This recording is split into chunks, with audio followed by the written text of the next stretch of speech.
Hi all, Damien from Drone Fishing Addiction Australia. Welcome to my first review. As you all are aware, I received a Swellpro Fisherman that we're going to be reviewing. This is the new model from Swellpro. When you get this drone out of the box, the look and feel on this drone, it does feel like it's a very solid, well-built drone. The remote control does feel a bit cheaper, but I'll give you a bit of a rundown on the remote control and how some of the things work there. And definitely the charger is very basic, and I'll also be going through that as well with a recommendation that the first thing you buy with this drone is probably going to be a proper balanced charger. I'd also like to thank Tony from Ultimate Drone Fishing for allowing me to lend a new unit for review. It's important, I think, moving forward, that we get some independent reviews based on the products that are out there, just to make sure that they do what they say they can do when they're being advertised, and also to give the community an understanding of how this drone performs. I don't think anyone's ever done a proper drone review on any of these sorts of products. I've got pretty much access to any fishing drone currently on the market at this point in time. So we're going to be doing lots of these if you guys like this.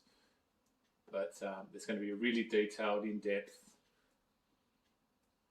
pretty much on all the features. And I've also found some other features on this drone that they really don't mention that they probably should be mentioning. So let's get into it. I've got a whole heap of notes that we need to get through. So first and foremost, I just want to really reiterate that two things. When you're looking to purchase one of these products, they're not cheap, even though this is the cheaper end of it. I would 100% recommend that should you looking to buy this, you buy this off an Australian retailer or Australian wholesaler, because in the event that you have a warranty issue, it won't be an issue. In the event that you need parts, it shouldn't be an issue.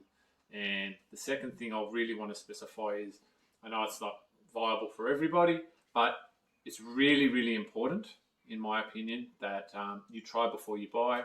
You wouldn't go and buy a new car without taking it for a test drive. I highly recommend that if you're looking to invest, I think this one's $2,200, $2,300. If you're looking to invest that sort of money, it's really important that, especially if you're a first-time drone owner, to try and find a retailer that will give you the ability to take it out, or at least at minimum show you how to calibrate it correctly, so you have a very clear understanding. I know there's lots of YouTube content out there that can be hit and miss, and you can get some misinterpretations based on some of the stuff that the suppliers put out there. So all in all, this drone out of the box feels great, feels like it's been built really well, feels really solid. The remote controller feels a little bit on the cheaper side, and the battery charger on this is a really basic thing, which I'll cover off because this is really important. So first and foremost, I just want to say a big hats off to Swellpro for producing a fishing drone. I've always felt that the other types of drones they've built have been more waterproof camera drones as opposed to fishing drones. So for their first attempt at this, they've incorporated some really good safety features that I think should be industry standard when building a fishing drone is. So, and I can confirm that definitely work. So the first and foremost, the most important one, and a lot of drones have been lost due to this, is the low battery release payload return to launch. I've tested this multiple times. 100% can confirm that once the drone reaches 14.4/14.5 volts, which is plenty of juice to get it back from pretty far out, depending on the wind, it works. It will automatically release the payload and return to launch. Second to that, a feature that I did find out because I was curious, I haven't been able to find in the manual, is when the drone loses connection to the remote control, it will automatically release the payload and return to launch as well. So really good feature, 100% confident. Tested that multiple times by turning the remote controller off.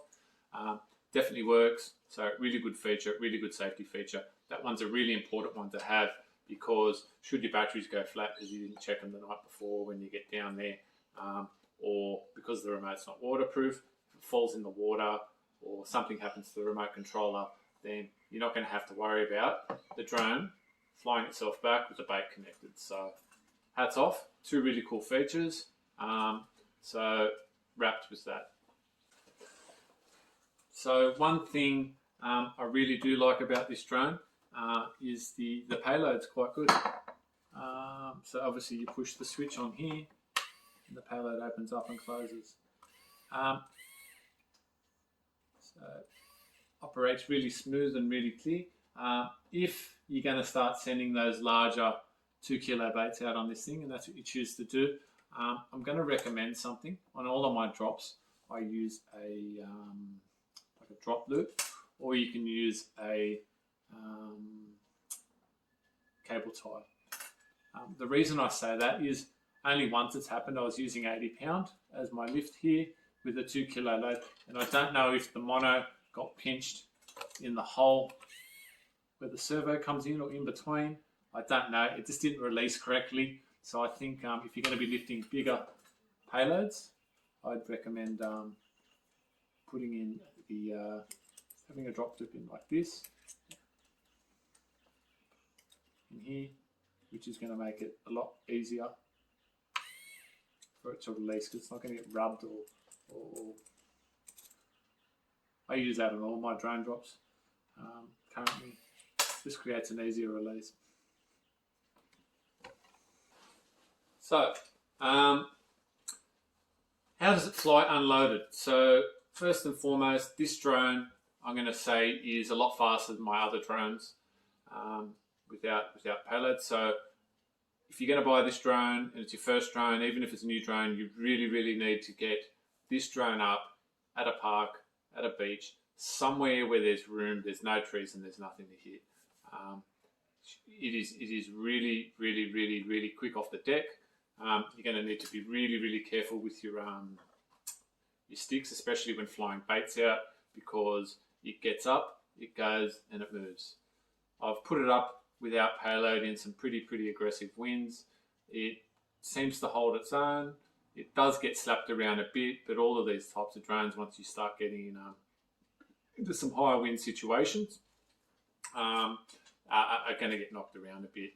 I've had no scary moments in the air with this drone unloaded. So all in all, just get it up at a park and get familiar with how she flies, how sensitive it is on the sticks. I do think that Swellpro could have done a bit of refining. I do find that when I'm flying this drone, that the throttle and everything, it feels like there's a stop, medium, full. There's not a lot of room between medium and stop, if that makes sense, and between medium and full. So it's really important you get an understanding on how this drone is going to operate, not just on picture perfect days, but more importantly, how it's going to operate when it's in some high wind situations. It does definitely hold its own from the testing I've done without it loaded. So I wouldn't go as far as saying it's 70k wind resistant. I think that most I had it up in was around about 38, 40 kilometre an hour winds, and I put it up. It was pumping, but she wasn't scary or any scary moments with it falling out of the sky or anything like that. So it's a fishing drone, so it's great that it flies without a load, and it's really good, and it performs, and it's pretty stable without a load. However, the most important thing is, because it is a fishing drone and it's designed to send payloads out and baits offshore, how it performs with weight. Pretty confident in saying that 1 kilo, based on the drone that I received, even though it's got a 2 kilogram rating, I'd say 1 kilo is the max that I actually got it up and flew it around with. I did get it up with 1.5 and 2 kilo loads in a stationary position, hovering. Based on the unit that I received, and I don't know if there's an issue with this unit, I'm more than happy to have a look at another one should Swellpro ask me to. But based on the this unit here, I've found that anything over 1 kilo, so I'm talking 1.5 and 2 kilos, I get massive vibrations through the prop, through the drone. So it's very high vibrations.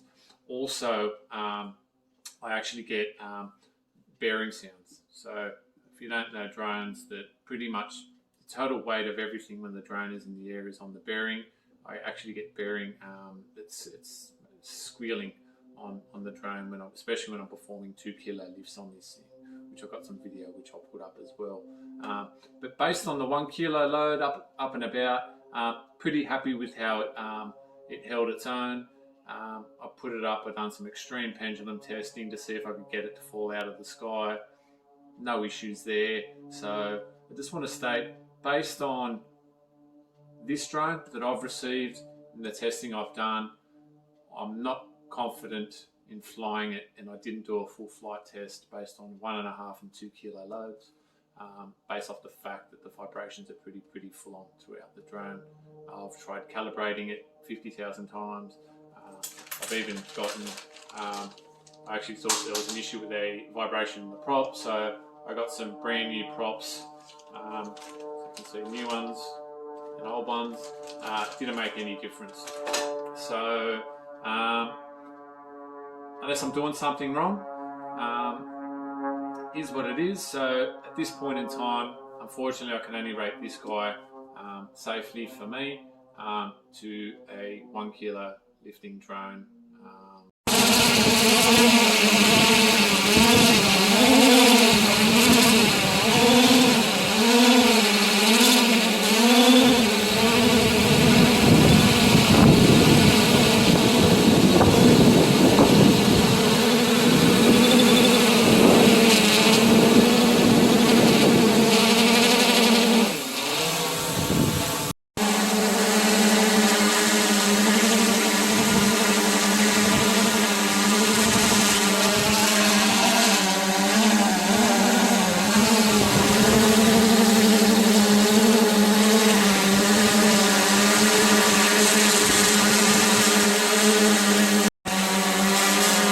Vibrations on a 1 kilo, 1.5, crazy. Perfect.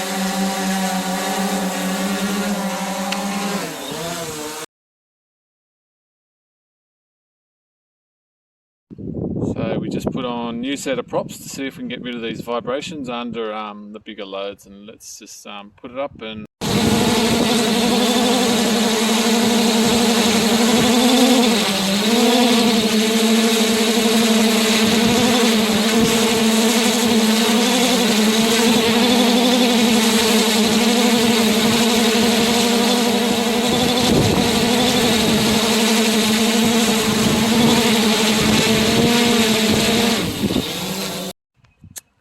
last shot. I've done a full calibration on it all again, so I'm just going to arm it up and put it up, and this will definitely be the last time I put it up under a 2 kilo load test, mate, because this is just not that good.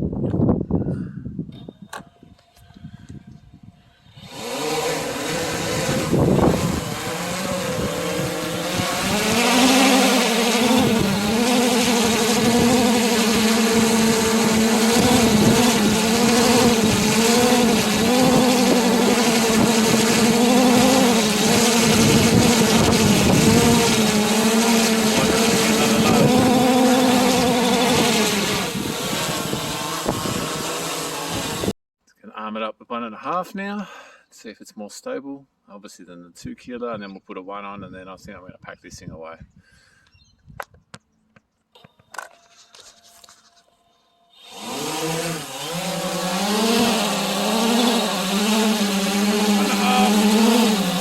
Getting 5.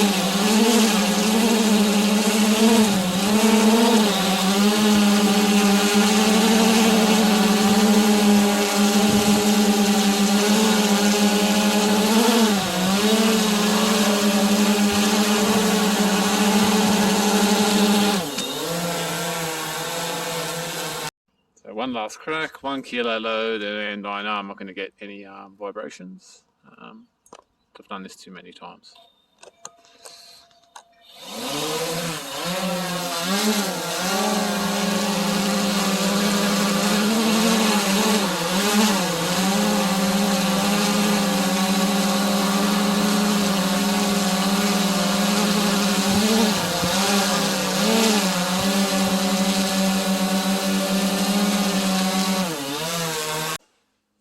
So as far as calibration and difficulty of calibrating this drone, it's really easy.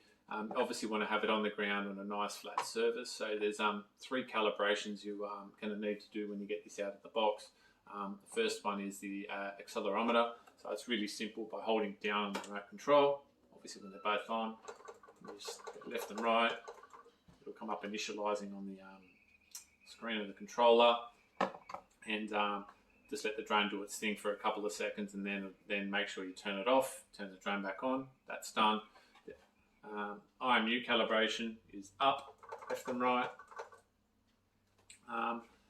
Same process, and then so you don't have to do these 2 calibrations every time you go out. It's more only if you think it's playing up, or you've crashed it, or it's been around you're heading up the coast and you've been in the boot of the car and it's been bouncing around, things like that. It's always recommended to do that. Swellpro also state that the compass calibration, as long as it's same rules apply, but if you're within 100 k's of last place, you flew it, you shouldn't have to. I would recommend with this drone, every time you're going to take it to a new spot, to compass calibrate the drone, because they do get knocked around and moved around in the car, and sometimes in the trips. Pretty easy. You've got your up and down on your flight modes.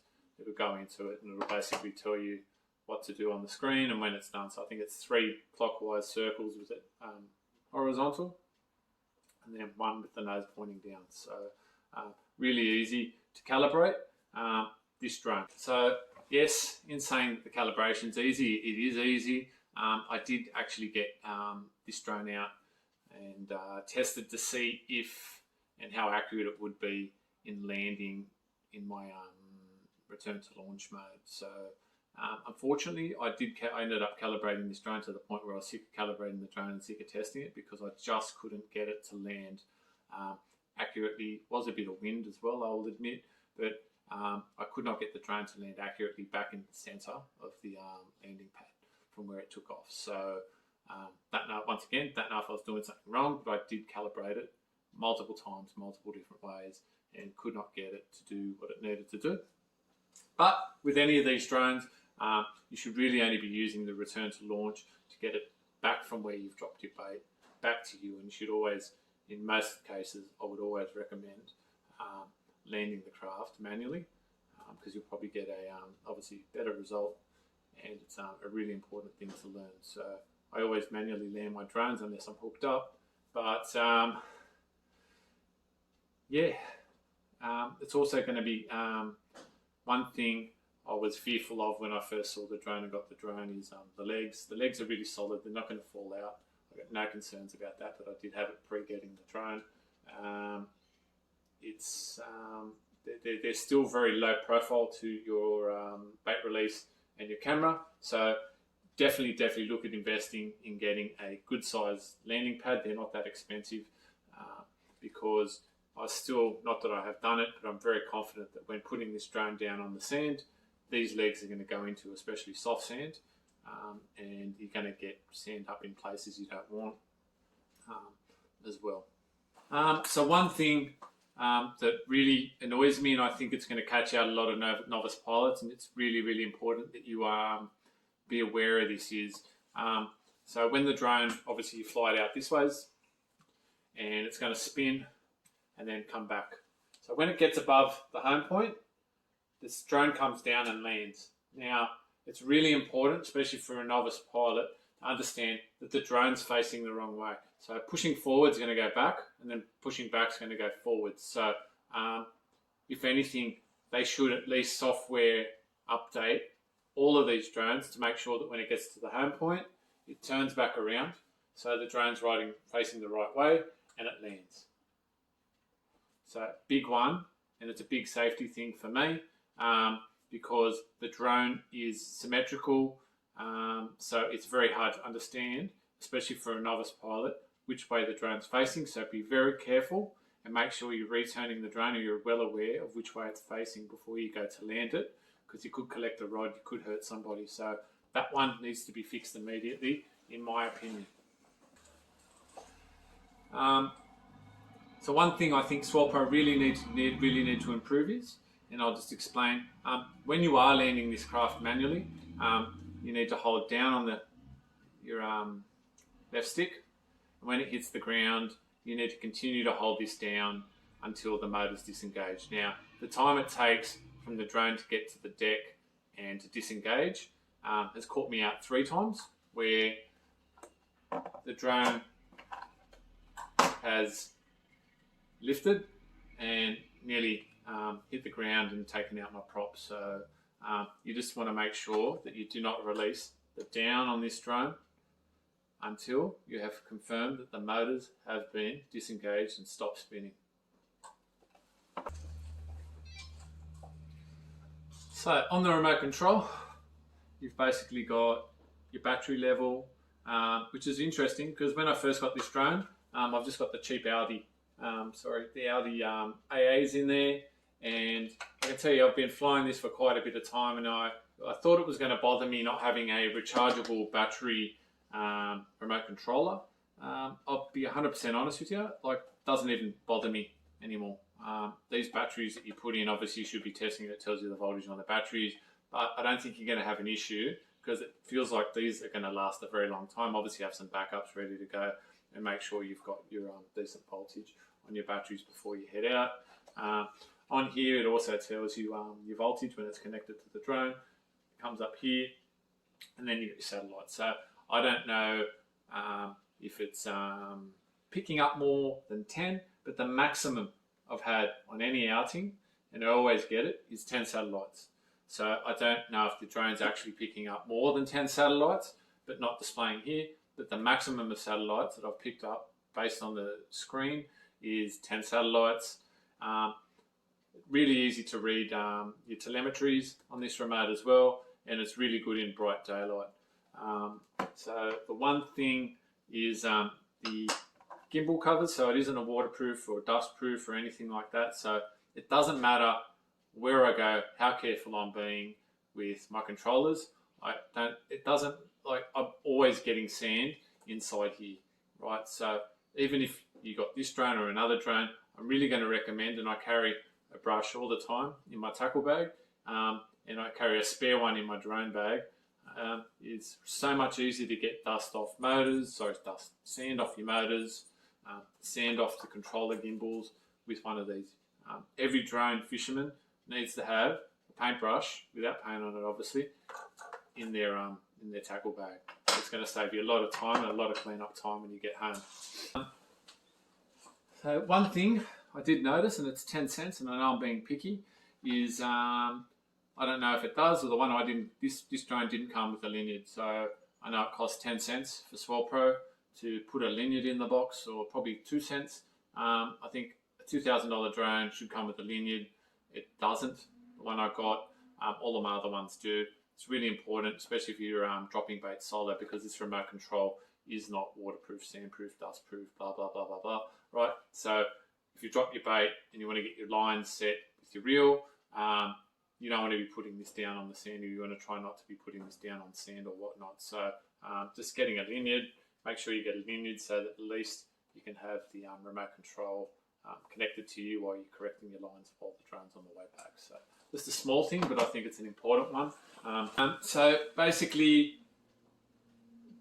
I got the package where it is the FPV version. So the FPV includes the screen, which is also clips into your FPV goggles, and ultimately you've got the camera underneath. So this camera isn't on a gimbal or nothing, so it's a fixed position based on where you put it, but important to know. So I think that extra feature, depending on where you're looking at, it's going to be anywhere from $400 to $600 increase based off the standard Fisherman with the payload release. based on my experiences with this drone and the product that I received, I would say that the Vision or the FPV is virtually useless.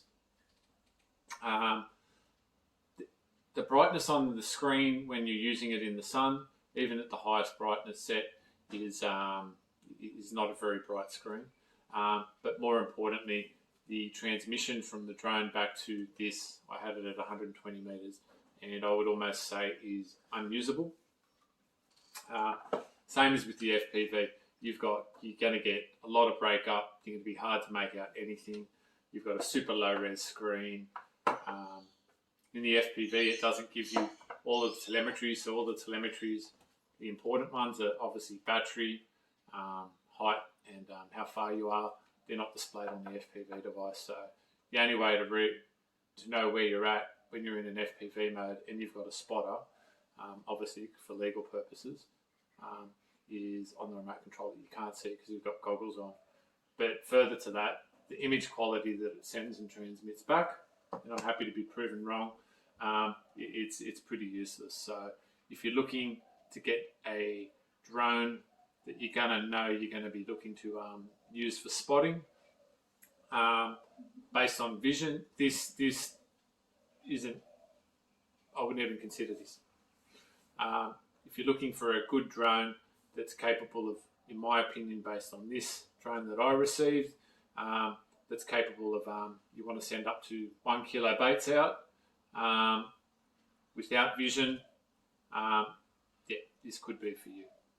So just one thing, if you do still decide to go for the vision model, just be really careful because the wires underneath, if you grab the drone from the side or something, you just got to be really careful with this wire. It's really thin, and I don't think it'll take too much effort to pull out and snap the cable and the camera, so this could be money. So just be super careful with that. I can't reiterate this enough. If you're going to go and buy a fishing drone, pretty much any drone that's on DJI, but especially in these fishing drone things, I always talk about it on page, is the most important thing you can do with any of these drones above anything as far as maintenance are these things. If you store them too low, you damage the battery. If you store them too high, they puff up, you destroy the battery.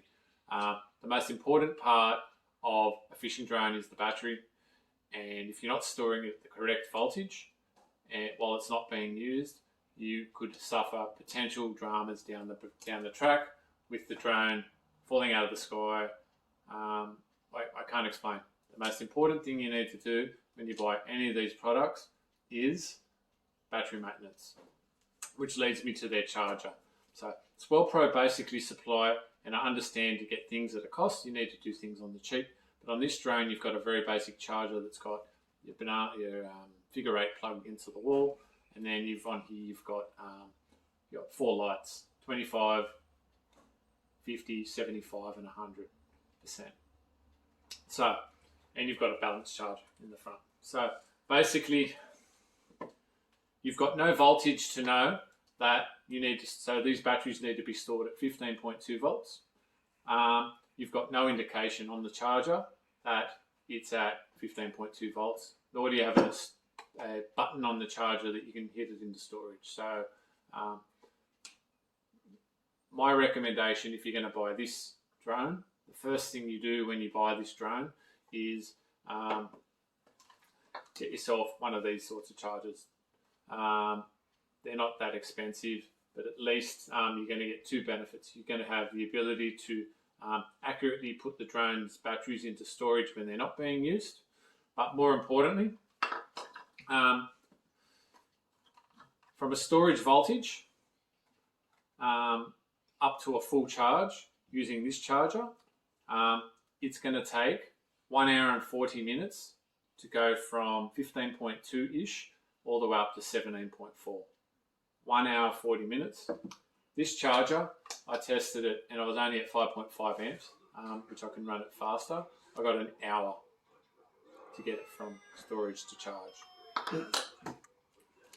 This battery and this charger, based on running your batteries down to low voltage, return to home 14.4, is probably going to take you somewhere in the vicinity of close to 2.5 hours to charge a battery with this sort of device. So